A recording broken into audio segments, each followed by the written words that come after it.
Bonjour à tous, Jannick Lolia, thérapeute holistique, coach et sexothérapeute.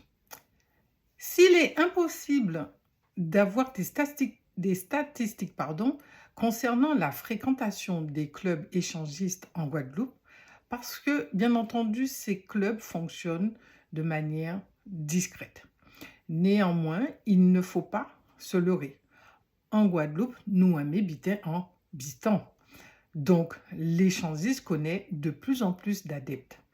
Cette pratique sexuelle, est-ce qu'elle séduit réellement les Guadeloupéens?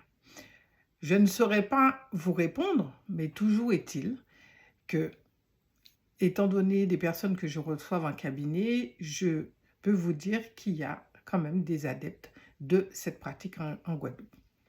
Alors, qu'est-ce qui pousse quelqu'un à vouloir tester ou aller dans un club d'échangistes?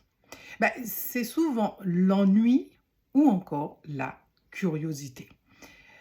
Puisqu'on tourne vite dans une routine au fil du temps, si bien que les rapports sexuels vont devenir mécaniques, puisqu'on sait ce que l'autre aime ou ce qu'il n'aime pas, ce qui lui fait plaisir ou pas, alors dans le couple, l'échangisme va peut-être être une solution à casser cette routine. Bien entendu, il faut que ce désir soit commun. Il n'est pas question de zapper le consentement de l'autre partenaire, bien entendu. Il y a la question de l'intégrité physique, mais aussi se pose la question de la jalousie. La pratique dans un club d'échangistes peut redynamiser le couple, certes, mais les chemins qui mènent à l'échange entre partenaires ou voire même entre des couples sont multiples. Et c'est souvent l'homme qui propose donc à sa partenaire de vouloir réaliser de nouvelles expériences. Et en fait, des expériences qui peuvent être dues aussi à un fantasme, tout simplement.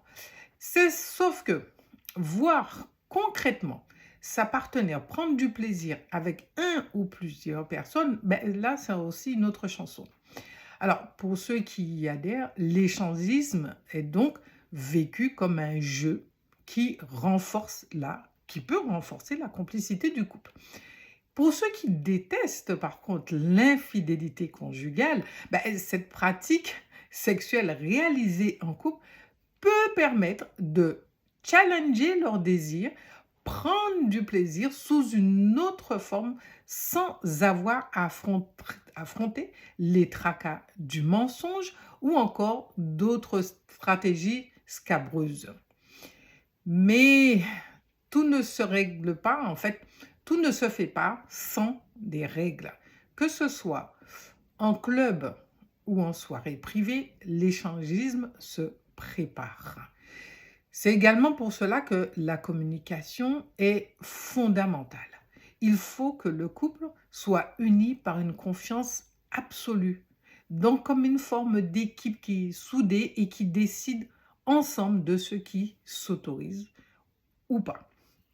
Alors, dans le libertinage, on va trouver des courants sexuels avec plusieurs pratiques.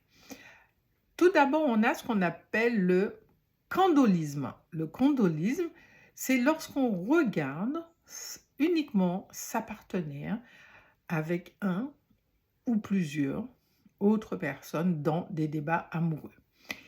Il y a ce qu'on appelle le côte-à-côtisme. C'est lorsque un couple décide de faire l'amour dans le même endroit qu'un autre couple sans qu'il y ait d'échange entre ces deux couples. Il y a ce qu'on appelle aussi le mélangisme. Le mélangisme, c'est un petit peu le cran au-dessus du côte-à-côtisme.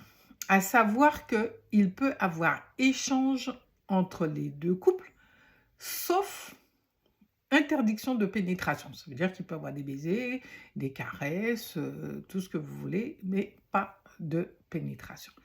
Et il y a ce qu'on appelle le triolisme, que la majorité des gens connaissent, qui est le plan à 3, bien entendu.